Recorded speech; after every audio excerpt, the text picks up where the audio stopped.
Assalamualaikum warahmatullahi wabarakatuh. Perkenalkan, saya Dina Mariana dengan NIM A1C22001 akan menjelaskan mengenai definisi dari hakikat pertumbuhan dan perkembangan. Baiklah, untuk pertumbuhan, peserta didik itu secara sederhana dimaknakan sebagai peningkatan di bidang massa atau berat dan tinggi.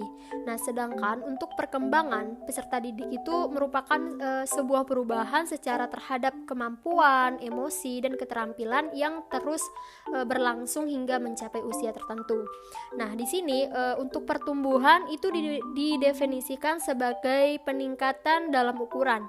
Nah, sedangkan untuk perkembangan itu didefinisikan sebagai kemajuan menuju kedewasaan. Nah, jika istilah pertumbuhan dan perkembangan ini digunakan secara bersama menjadi pertumbuhan dan perkembangan, itu akan memiliki makna yang kompleks, yaitu berkaitan dengan masalah fisik, mental, dan emosional yang diasosiasikan dengan pertumbuhan peserta didik.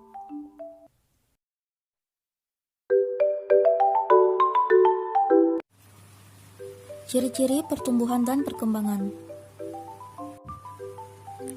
Ciri-ciri pertumbuhan. Adapun ciri-ciri dari pertumbuhan adalah sebagai berikut.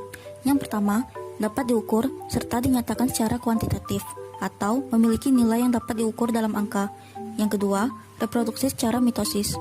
Yang ketiga, perubahan pada ukuran tubuh bersifat irreversibel atau tidak dapat kembali seperti semula. Yang keempat, bertambahnya ukuran tubuh, bertambahnya ukuran dalam hal volume, massa, dan tinggi.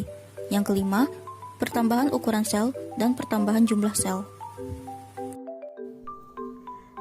Saya Amalia Kartika dengan NIM A1C22017 akan menjelaskan mengenai ciri-ciri perkembangan.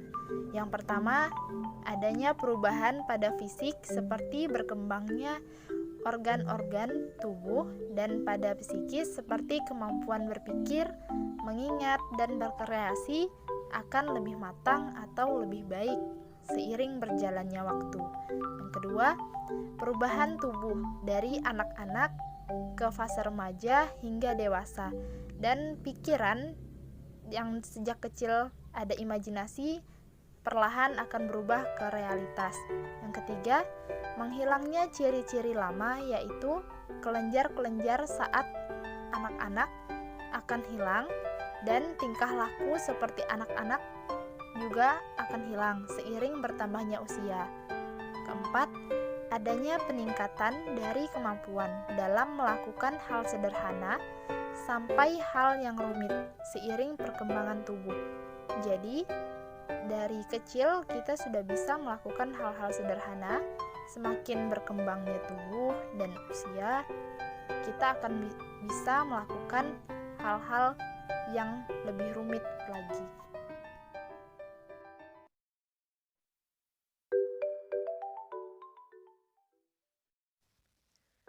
C. Prinsip-prinsip pertumbuhan.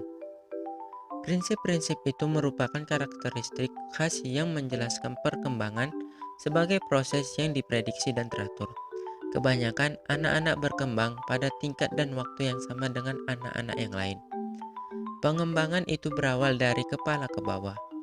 Prinsip ini disebut Cephalon-Cowley. Prinsip ini menjelaskan arah pertumbuhan dan perkembangan dimulai dari kepala, lengan, dan kemudian kaki. Adapun tahap-tahap dalam perkembangan. Yang pertama, perkembangan gerakan kasar mendahului gerakan-gerakan halus. Seperti lengan anak berkembang sebelum jari-jari tangannya berkembang. Lalu kaki-kaki anak berkembang sebelum jari kaki berkembang. Yang kedua, perkembangan tergantung pada pematangan dan pembelajaran. Pematangan mengacu pada karakteristik sekuensial, pertumbuhan biologis, dan perkembangan. Perubahan-perubahan dalam otak dan sistem saraf. Pada sistem saraf anak-anak, membantu meningkatkan kemampuan dalam berpikir atau kognitif, dan motorik atau yang disebut dengan fisik atau keterampilan. Seperti pada anak-anak yang tidak bisa menulis atau menggambar sampai ia dapat mengontrol motorik untuk memegang pensil ataupun krayon. itu dilakukan dalam pembelajaran yang diberikan oleh pendidik. Yang ketiga, hasil perkembangan dari yang sederhana atau konkret sampai yang lebih kompleks. Keterampilan kognitif dan bahasa anak-anak terus berkembang untuk memecahkan masalah. Misalnya, belajar menghubungkan hal-hal serupa dan mengklasifikasi merupakan kemampuan penting dalam perkembangan kognitif. Proses pembelajaran kognitif misalnya, bagaimana sebuah apel dan jeruk dibandingkan kesamaan dan perbedaannya, dari bentuk, warna, rasa, dan sebagainya. Yang keempat, pertumbuhan dan perkembangan merupakan proses yang berkesinambungan. Sebagai seorang anak yang terus berkembang, ia menambah keterampilan yang telah diperoleh dan keterampilan baru, menjadi dasar bagi pencapaiannya yang lebih lanjut dalam penguasaan keterampilannya. Yang kelima, pertumbuhan dan perkembangan berlanjut dari umum ke khusus. Seperti gerakan pertama motorik bayi, yang sangat umum kita ketahui. Awalnya dia tidak bisa dalam mencapai atau memegang suatu objek. Maka gerakan yang pertama kali dia lakukan adalah seperti melambai-lambai tangan ataupun menendang. Yang keenam, ada perbedaan individual dalam tingkat pertumbuhan dan perkembangan. Setiap anak berbeda tingkat pertumbuhan dan perkembangannya, meski dalam hal-hal tertentu, memiliki pola yang sama. Meskipun pola dan urutan pertumbuhan dan perkembangan biasanya sama untuk semua anak, tingkat di mana anak-anak mencapai tahap perkembangan individualnya biasanya berbeda-beda. Dengan demikian, menggambarkan pertumbuhan dan perkembangan anak tidak bisa atas dasar rata-rata. Beberapa anak sudah mampu berjalan pada usia 10 bulan, sementara anak yang lain baru bisa berjalan beberapa bulan sesudah itu, bahkan pada usia 18 bulan. Beberapa anak yang lebih aktif sementara yang lain yang lebih pasif. Ini tidak berarti bahwa anak pasif akan kurang cerdas ketika menjadi orang dewasa. Tidak ada keabsahan untuk membandingkan kemajuan satu anak dengan atau terhadap anak lainnya.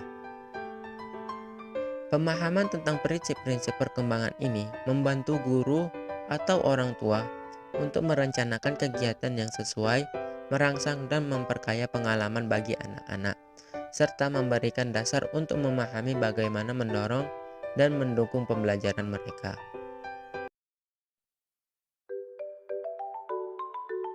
Saya, Vini Arfiah, dengan NIM A1C220069 akan menjelaskan faktor-faktor yang mempengaruhi pertumbuhan dan perkembangan.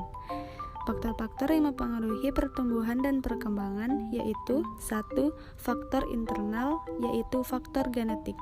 Menurut Dr. Randa Rati Ibrahim, seorang psikolog, mengatakan bahwa faktor genetik merupakan faktor yang sudah dimiliki oleh anak sejak lahir, dibentuk saat masih dalam kandungan. Nah, jadi faktor genetik ini yang akan mempengaruhi pertumbuhan dan perkembangan dari seorang anak. Faktor selanjutnya yaitu faktor eksternal atau lingkungan. Lingkungan sebagai penentu pertumbuhan dan perkembangan tingkah laku manusia.